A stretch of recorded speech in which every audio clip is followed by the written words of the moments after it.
Agad kong pinuntahan ang lokasyon na binigay sa akin, at sa inaasahan mo sa isang imperial property, napakagalante neto, naka-jackpot ako. Ang lokasyon ng tindahan ay napaka-perpekto, nasa gitna siya ng syudad at napakaraming tao. May tumawag sakin na mga babae para makipaglaro at uminom daw ng tea, may isa pang babae na pinagyabang na tutugtugan daw niya ako ng musika. Sabi ko sa isip ko, nauuhaw ako at etong Autumn Moon House ay nasa harap ko lang, yeah. Ang mga babae ay poging-pogi sakin, kaya binigyan ko sila ng isang malupit na kindat, ayun laglag ang panty nila. Balik tayo sa tindahan, kung maayos ko ng maigi ang lugar na kinatatayuan ng tindahan ko sa loob ng ilang taon, etong tindahan ko ay maaring tumaas ang value hanggang 100 billion. Pagpasok ko sa tindahan binati ako ng mga trabahador, at alam na din nila na ako na ang bagong may-ari ng Hidden Dragon Pharmacy. Sabi ng isang babae na may alam din daw siya sa pharmacology na makakatulong sa akin. Ang isa naman ay kaya daw niyang alagaan lahat ng bagay sa shop. Sabi ko sa kanila, mabuti yan. Inabot ng isang lalaki sa akin ang account book para aking tignan at basahin at agad kong kinuha. Simula ngayon hindi na ito tatawaging Hidden Dragons Pharmacy, ito ay tatawaging Commoners Pharmacy. Pagkatapos ko mag-anunsyo ang mga bagay, pinaalala ko sa aking mga trabahador na temporarily lang natin ibebenta ay ang corpse poison potions, at magsasarado tayo sa kada 10,000 benta kada araw. Sabi ng isa kong empleyado, ano po? 10,000 bote lang ng corpse poison potions. Tanong ng isang babae paano po pag naubusan tayo ng stock bago ma-meet ang demand.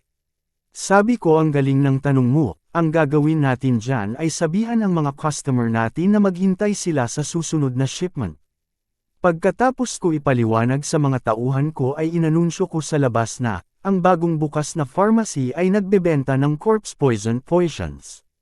Bilasan nyo bumili para matapos na ang mga quest nyo. Agad nagtakbuhan ang mga naghahabol na player na matapos ang kanilang mga quest. Hindi na masama, may 3 akong shop faker na kayang magmando sa lahat, pwede akong bumalik sa sekta nang wala masyadong iniisip. Bumalik na sa sekta, Master, nakabalik na po ang iyong disipulo. Bumalik ka na, sabi ng aking master. Sinagot ko ng, oo, sabi ko sa isip ko, medyo matagal akong nawala, tingin ko na miss ako ni Master. Ang bilis mo naman makabalik ata. Niligtas mo ang senior princess ng Hidden Dragon Imperial Clan, trinato ka naman nila ng tama diba? Hindi ka ba inalok ng emperor na maging son-in-law niya? Nagulat ako sa sinabi ng aking master. Imposible po yan master, kahit operan po ako ng kanilang trono o maging son-in-law, ayoko po. Ako si Lin Jichen, member ng Sword Sect habang buhay at kahit maging multo o sa kabilang buhay.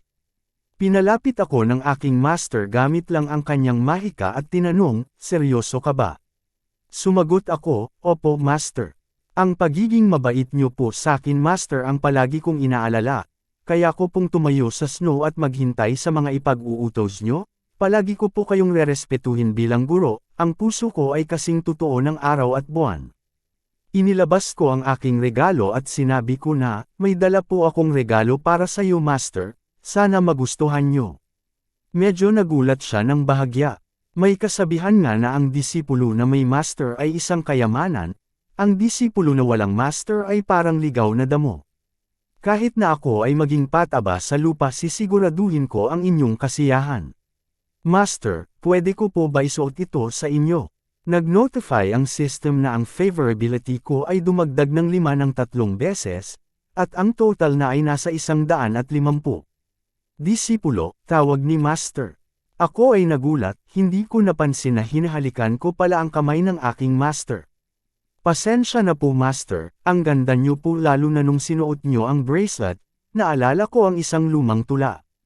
Maging ang bulaklak ng lotus ay kumukupa sa tabi ng pampaganda ng isang marikit na babae.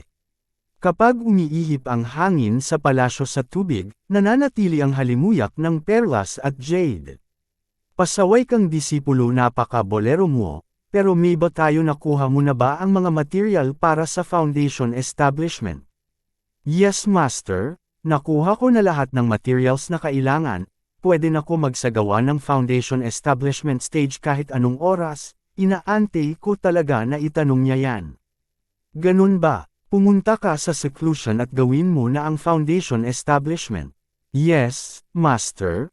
Pero, natatakot akong makaranas ng kidlat ng pagsubok habang sinusubukan kong mag-breakthrough, kaya, edi mag-breakthrough ka dito, paprotektahan kita. Sinunod ko ang sinabi ng aking master at naramdaman ko ang mga stats ko ay dumadagdag at may mga notification na lumalabas habang sinasagawa ko ito. Heavenly tribulation will arrive in 30 minutes, please be prepared. Kumidlat ng malakas. Tingin mo ba kaya mo pabagsakin si Daddy? Hindi takot si Daddy, may tagabantay si Daddy. Natapos na ang seremonya. Disipulo, tingin ko sa mga susunod hindi mo na kailangan umasa sa akin para sa iyong mga tribulations. Nawala bigla ang aking kasiyahan sa sinabi ng askang master. Ha? Bakit po master? Hindi sa ayaw na kitang protektahan, ang dalawang kidlat ng tribulations na nakita ko ay mabangis. At lampas na sa expectations. Kung patuloy kong ibablock ang mga tribulations para sa iyo, and mga susunod na tribulations ay mas magiging nakakatakot. Ang inaalala ko lang ay baka hindi ko nakayanin na harangin ang mga yun sa hinaharap. Bukod pa rito, ang isang tagapagsanay na hindi nakaranas ng pagbibinyag ng kidlat na pagsubok ay magkakaroon ng katawan at kaluluwang kasing fragile ng papel, na lubhang nakakapinsala sa kanilang landas ng cultivation.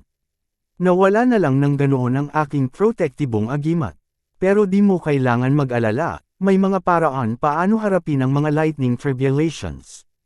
Anong mga paraan? Ang lupain ng kulog at kidlat sa kanlurang rehiyon. Maaari kang pumunta sa lupain ng kulog at kidlat upang mag-cultivate. Mas mabuti kung mahahanap mo ang dragon ng kidlat doon. Patayin ang dragon ng kidlat, kunin ang puso ng espiritu ng kidlat, at linangin ang pisikong espiritu ng kidlat.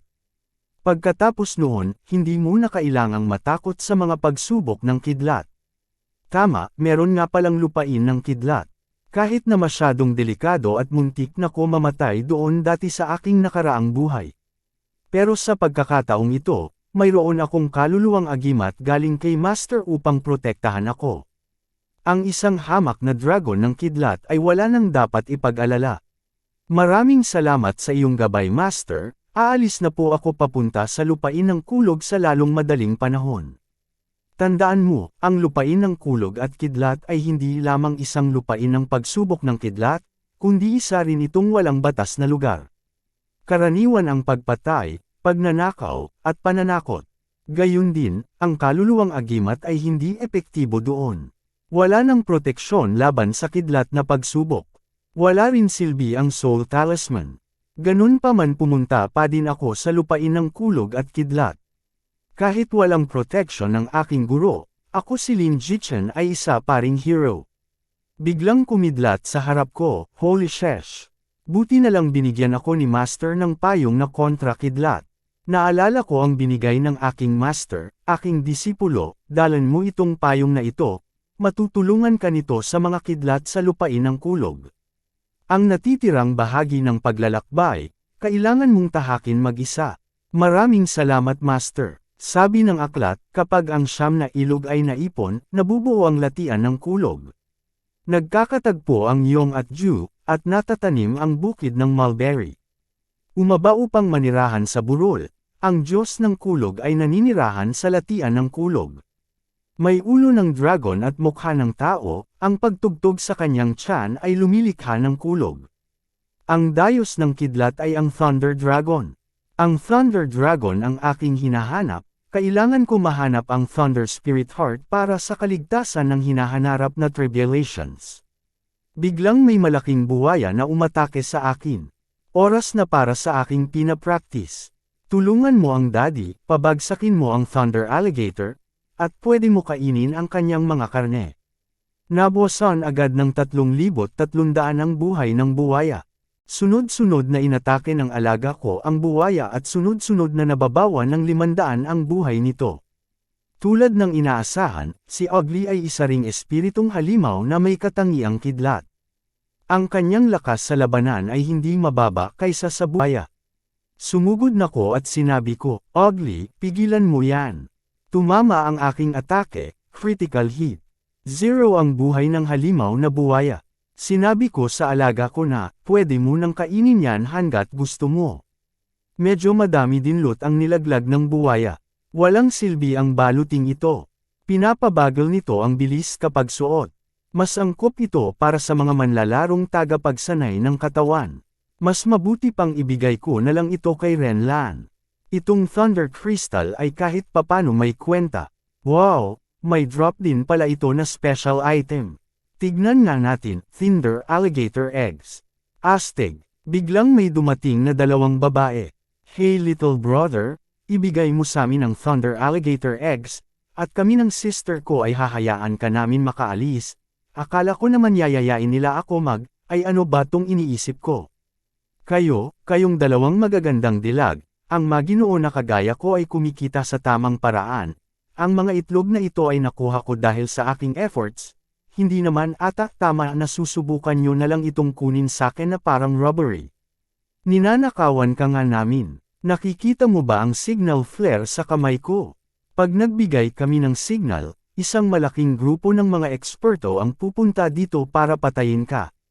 Pinapayuhan kita para sa iyong ikakabuti. Pananakot technique. Tingin nyo ba maniniwala ako? Nagalit ang isang babae at balak na akong tirahin ng pana. Wala kaming oras para magbiro. Sasabihin ko sa iyo ang totoo, subordinate kami ng Young Sect Master of the 10,000 Demon Sect.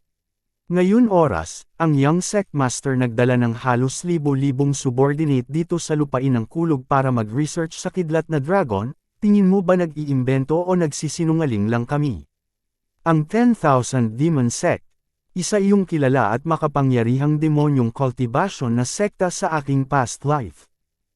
Maraming salamat mga kazen. Abangan ang susunod na kabanata. Please like at i-share sa mga friends mo at ayain silang mag-subscribe kung nagustuhan mo ang ating kwento ngayon. Maraming salamat po.